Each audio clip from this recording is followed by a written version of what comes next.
Hello everyone, welcome to the Biology Bee, your friendly guide to mastering biology. I am Honey and your biology buddy. In this channel, I'll explain important biology topics in a simple and interesting way. Whether you are a class 11 or 12 student or preparing for NEET, this channel is for you. I will be teaching in English and Hindi so everyone can understand easily. In today's video, we are starting with a very important topic, cell organelles and their functions. It's a basic but powerful concept, asked in exams every year. I will explain in all organelles like mitochondria, ER, Golgi, lysosomes and more. So grab your notebook and pen and let's start learning together. If you find this helpful, don't forget to like, share and subscribe. Thank you. Okay, so let's start with chapter 8, cell, the unit of life. Let's start. When you look around, you see both living and non-living things. You must have wondered and asked yourself, what is it that makes an organism living? Or what is it that an inanimate thing does not have which a living thing has? ठीक है, तो जब हम अपने आसपास देखते हैं तो हम living things and non living things दोनों देखते हैं. ठीक है, आप लोग सोचे होंगे ऐसा कि ऐसा क्या है जो किसी इंसान को लिविंग बनाता है या ऐसा क्या है जो किसी को नॉन लिविंग बनाता है. ठीक है, तो इसका आंसर है सेल. तो सेल जो है ना वो basic structural and functional unit of life है. अगर किसी चीज़ में सेल है तो वो लिविंग होगा और अगर किसी चीज़ में सेल नहीं है तो वो नॉन लिविंग होगा. ठीक है, all organisms are composed of cell. सारे ऑर्गेनिज्म जो है ना वो सेल के बने हुए हैं.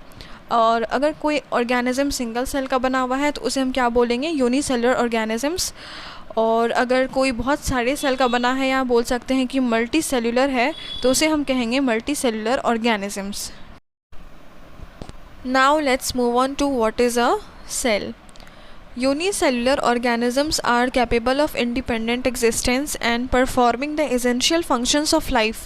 Anything less than a complete structure of a cell does not ensure independent living.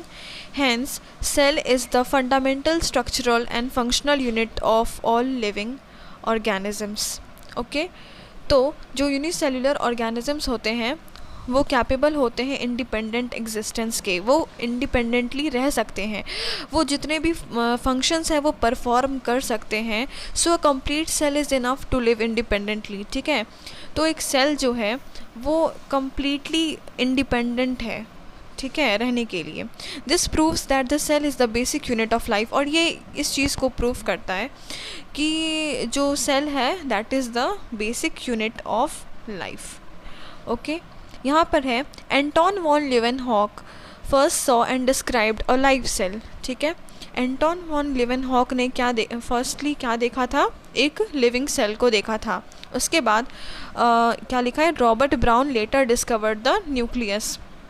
Robert Brown ने क्या डिस्कवर किया था, nucleus. The invention of the microscope and its improvement leading to the electron microscope revealed all the structural details about the cell. So microscope specially electron microscope helped us to see cell details. तो ये जो थे microscope, electron microscope, इन्होंने क्या हमें help किया देखने को, सेल की डिटेल्स देखने में हमें बहुत ज़्यादा हेल्प मिली इसके वजह से. ठीक है, अब देखते हैं सेल थ्योरी. ठीक है, in 1838 Matthias Leiden, a German botanist, examined a large number of plants and observed that all plants are composed of different kinds of cells which form the tissues of the plant. तो 1838 में एक German botanist है जिनका नाम था Matthias लाइडन. उन्होंने large number of plants को observe किया और उन्होंने ये बताया कि जो प्लांट्स हैं वो डिफरेंट काइंड्स ऑफ सेल्स के बने होते हैं जो आगे जाकर टिश्यूज़ बनाते हैं.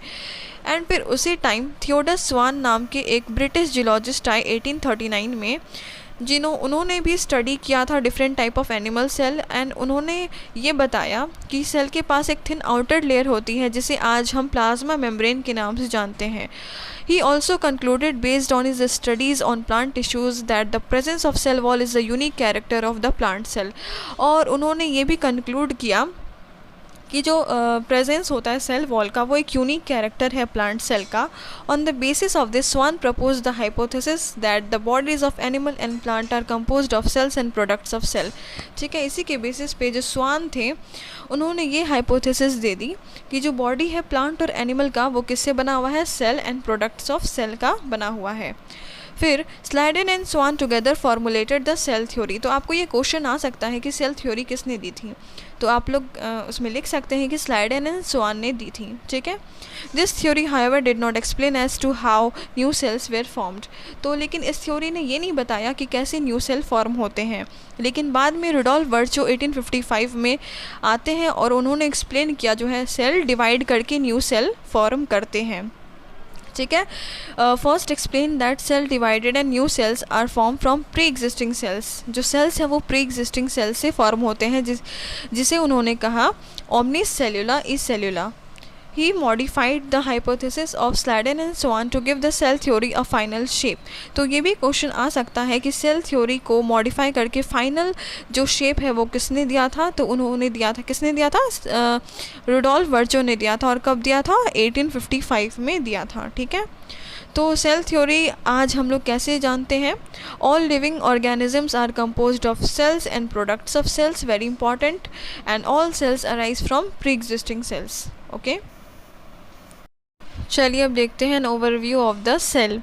You have earlier observed cells in an onion peel and or human cheek cells under the microscope. Let us recollect their structure. The onion cell, which is a typical plant cell, has a distinct cell wall as its outer boundary and just within it is the cell membrane.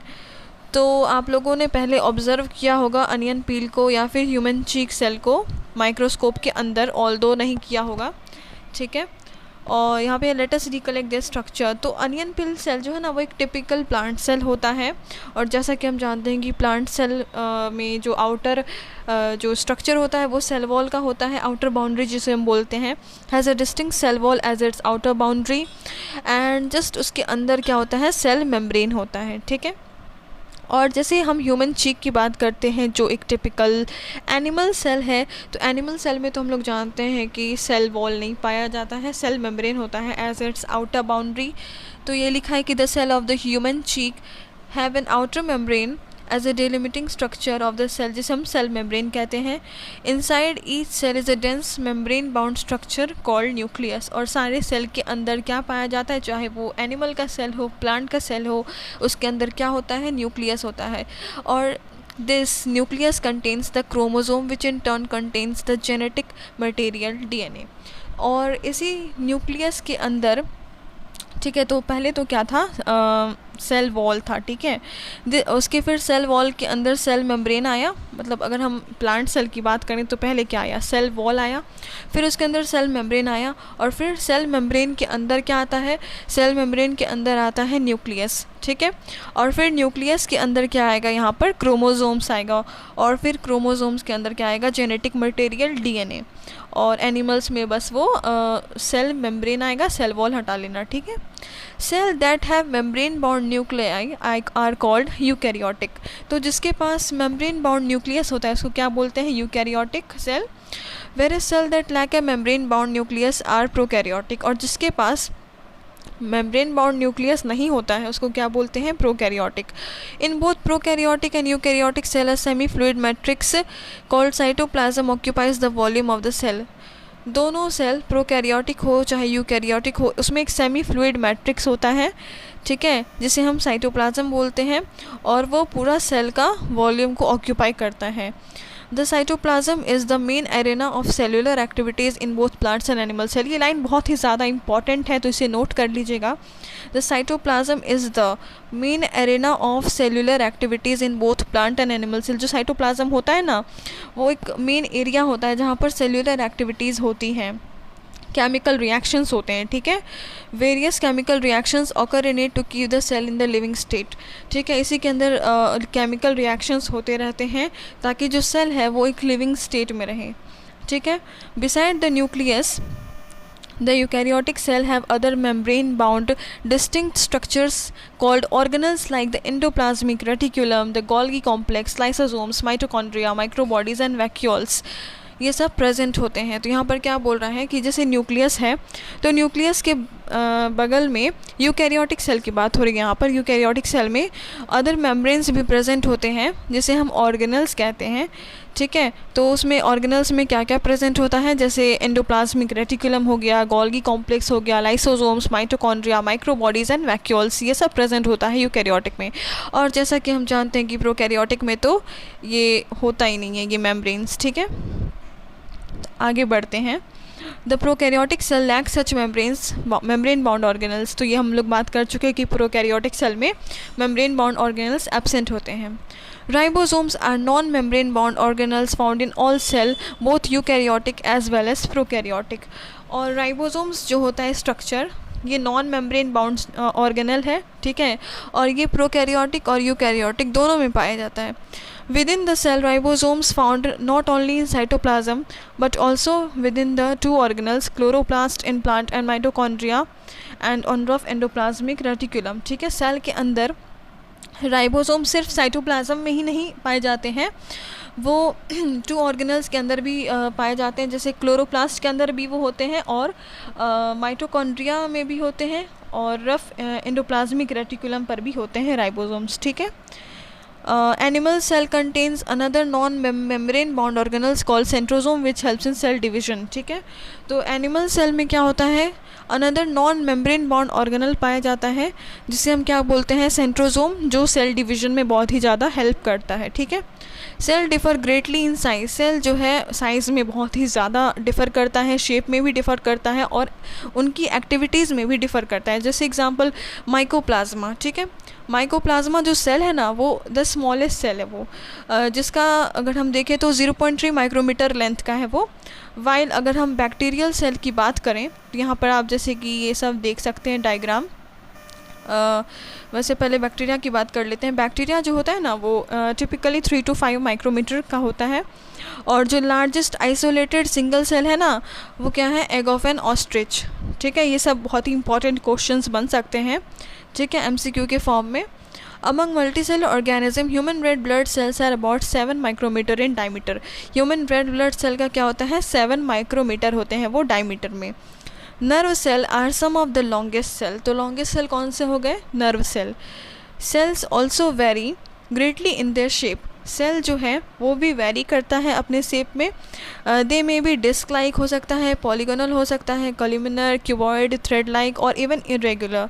The shape of the cell may vary with the functions they perform. और ये line भी बहुत important है जो आ सकता है कि जो सेल का शेप है ना, वो वेरी कर सकता है according to the functions they perform, जो फंक्शन वो परफॉर्म करते हैं उसके अकॉर्डिंग। अब जैसे यहाँ इस फिगर में हम लोग पहले देख सकते हैं रेड ब्लड सेल दिया हुआ है, जिसका शेप क्या है, round and biconcave. White blood cell है जिसका है अमीबॉइड। कॉलमनर एपिथेलियल सेल है, लॉन्ग एंड नैरो है। नर्व सेल है, ब्रांच्ड एंड लॉन्ग है। ट्रैकेड है जो कि लॉन्गेटेड है। मीजोफिल सेल है, राउंड एंड ओवल। सो ये पूरा है यहाँ पर, ठीक है। और नेक्स्ट अब है प्रोकैरियोटिक सेल, जो कि हम लोग नेक्स्ट वीडियो में कंटिन्यू करेंगे। तो अगर आप लोग को ये वीडियो अच्छी लगी हो तो इसे प्लीज़ शेयर करिएगा, हम मेरे चैनल को सब्सक्राइब करिएगा, लाइक करिएगा और कमेंट भी करिएगा। तो ऐसे ही वीडियोस के लिए बेल आइकन दबाकर भी रखिएगा। Thank you so much.